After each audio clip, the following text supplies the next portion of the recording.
first thing I want to get off my chest is about Corey Seager, and I just want to give a standing ovation to Corey Seager winning his second World Series MVP. He became just the fourth player in Major League history to win 2 World Series MVPs. You had Sandy Koufax, Bob Gibson, Reggie Jackson, and Corey Seager, just the second position player. So now we're talking about a guy that has completely changed the narrative about him, because I'm old enough to remember the time when Corey Seager was the guy that was injury prone, was someone that had a lot of talent, a lot of potential, had an elite hit tool, but couldn't stay on the field. People said Corey Seager was made of glass. They also said that he couldn't hit in the postseason. Remember, before the 2020 postseason, he had a .202 lifetime career batting average in the postseason. But here's the reality. It just takes one great elite postseason to change the narrative, and it takes 2 to certify yourself as a postseason legend. And that's exactly what Corey Seager is at this point of his career. And he won that World Series MVP. He was 100% locked. There was no discussion about it. He ends up going 6 for 21,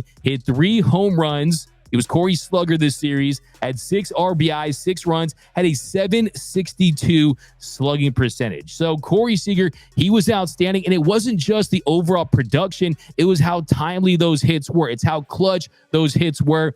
You saw the home run in game 1 that tied the game. The Rangers end up winning that game, and that gave the momentum to win that series in 5 games. And yesterday, Zach Gallen was dealing. It was Galentine's Day for Arizona, trying to stave off elimination. And who gets the single to break it up? It's none other than Corey Seager. So he was outstanding. I could not be happier for the guy. I'm not focused about the fact that he's not a Dodger at this point, because look, 1, we've talked about it ad nauseum, and 2, we don't know. One thing that you don't know, one thing that I don't know, one thing that only a select few people know is if those offers were identical.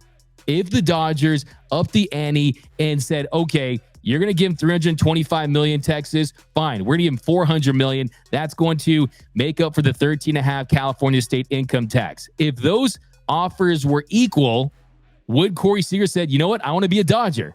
We don't know that. There's a world where the Texas Rangers could have said, fine, you say $400 million, we say $350 million, right? They wanted their guy.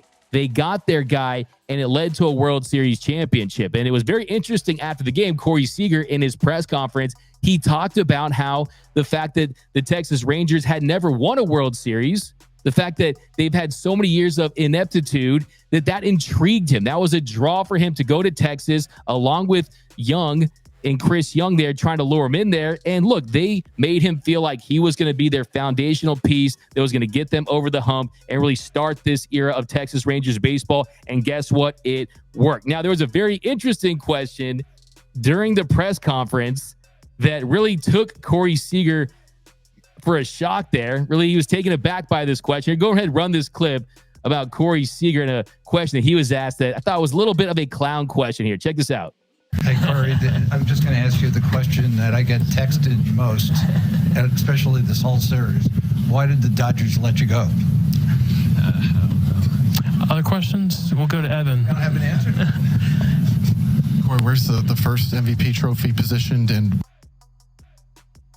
I mean, that is an absolute, in the words of Bryce Harper, that is a clown question, bro. How are you going to come with that question after he's just won his second World Series MVP? He doesn't want to talk about the Dodgers. He did say, I don't know, which I do find very interesting. But like I said, the reality of the situation is, did the Dodgers do everything in their power to keep Corey Seager? The answer is no.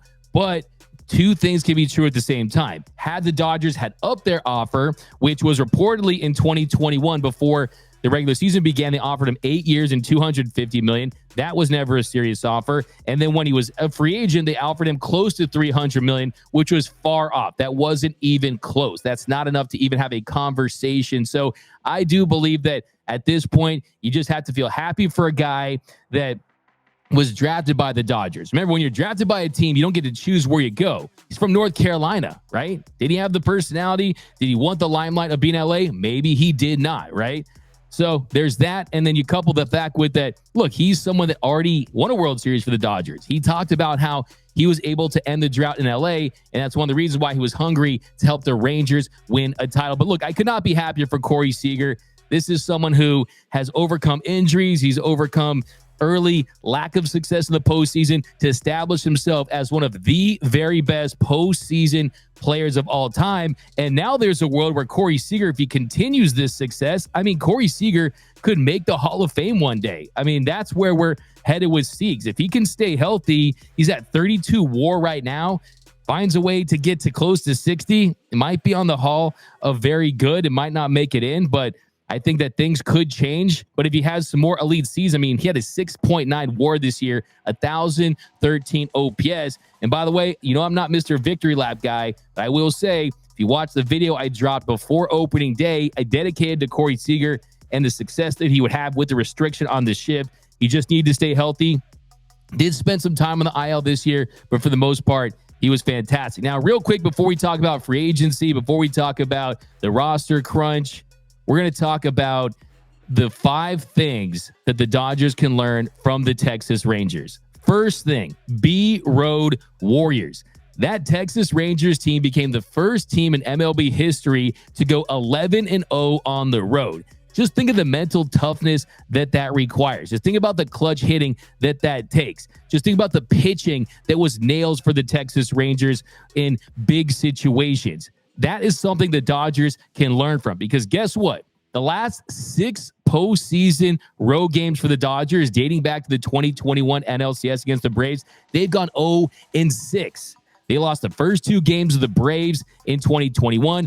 Both those games were very winnable. Won't completely unpack that, but they could have won both of those games, and then they lose in Game 6 when Rosario, of course, hits the big home run off Walker Buehler. And then you fast forward to 2022 against the Padres. You lose in San Diego. You weren't able to win any games there. They lose Game 3. They get eliminated in Game 4. Then this year against the Diamondbacks, they go out sad and they lose in Game 3 to end their season. So be road warriors. Number 2, the second thing the Dodgers can learn from the Texas Rangers is don't be afraid to go for it, because the Rangers, they weren't shy about it.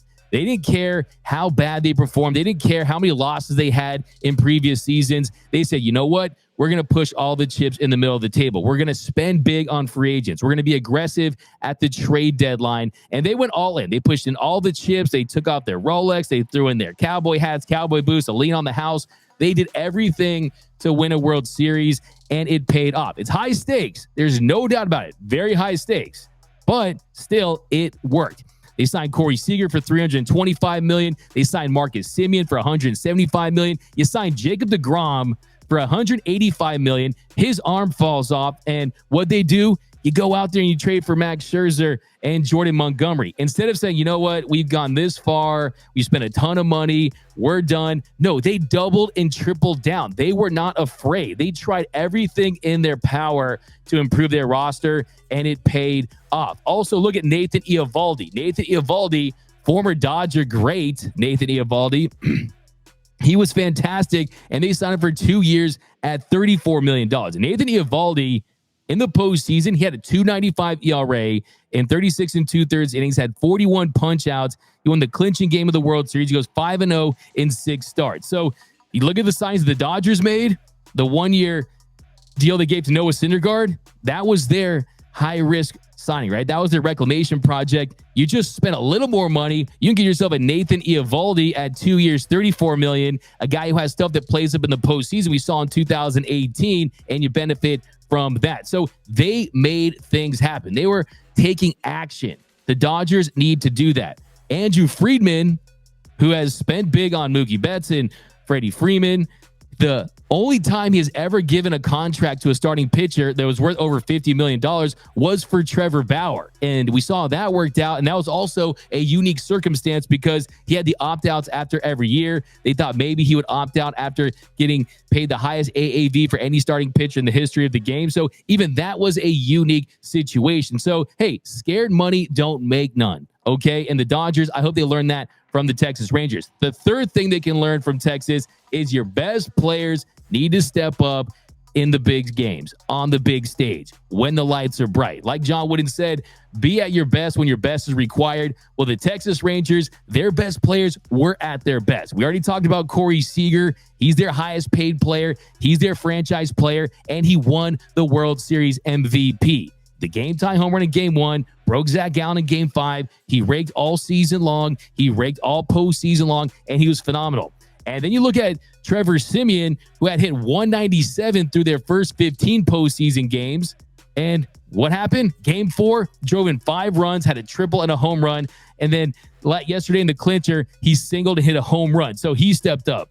You just look at this entire team. Their stars, they stepped up on a big stage, whereas Freddie and Mookie, they had combined to go 1 for 21. Mookie Betts, he goes 6 for 48 in his last 3 postseason series, hitting 125. So that's the difference there. Your big players need to play like that. You need to have your franchise players have big moments, get big hits, and consistently produce. The reality is Mookie Betts hasn't done just that. Instead of performing in the postseason, he's covering the postseason, right? We don't want to see Mookie on a set being Mr. Media Guy when you still have 9 years left on your deal, right? We want to see you shining in October like we saw in 2020. And then the last thing, Bruce Bochy.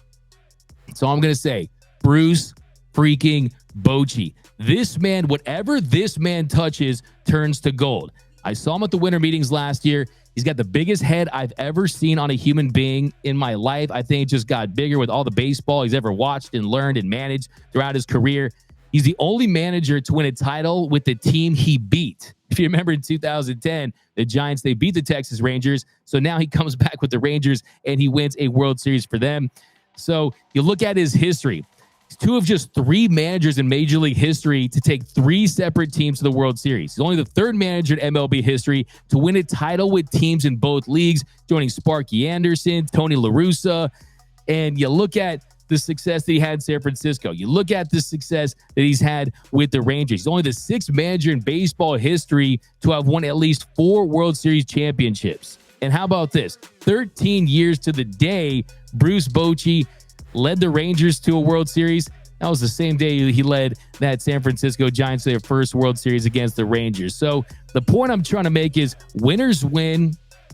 And for whatever reason, anything that Bruce Bochy touches, it turns to gold. He also brought the freaking Padres to a World Series. Okay, him bringing the Padres to a World Series to me is as impressive as even winning a World Series. Okay, the fact you can bring the San Diego Padres to a World Series, I mean, come on. We know that that trophy case is empty there, and he was able to accomplish that. You got to give him a lot of credit. So kind of what I want to just point out is that, yeah, Dave Roberts, like I said, I still think he's fine, but winners win. Bruce Bochy, this is a guy that was coaching his grandson's T-ball league and was out of baseball for 3 years, comes back and leads the Rangers to the World Series. He's a first ballot Hall of Famer. I think it does say that, hey, managers definitely do make a difference. It's tough to put your finger on it, but just look at how aggressive he was getting Max Scherzer out of that ALCS game, whereas Dave Roberts, he let Lance Lynn go out there to die. By the way, as an aside here, I don't know if you saw this, Lance Lynn's wife on her Instagram, shout out to Noelle for sending me this, she posted a story where Lance Lynn is throwing in this new facility he has in their house, and it says, don't worry, guys, we put up a pitching tunnel in our new house so Lance won't give up the most homers in a season. So you got roasted by your wife on her IG story there. So that's going to be a finish for Mrs. Lynn on that one. So I found that pretty funny. Now,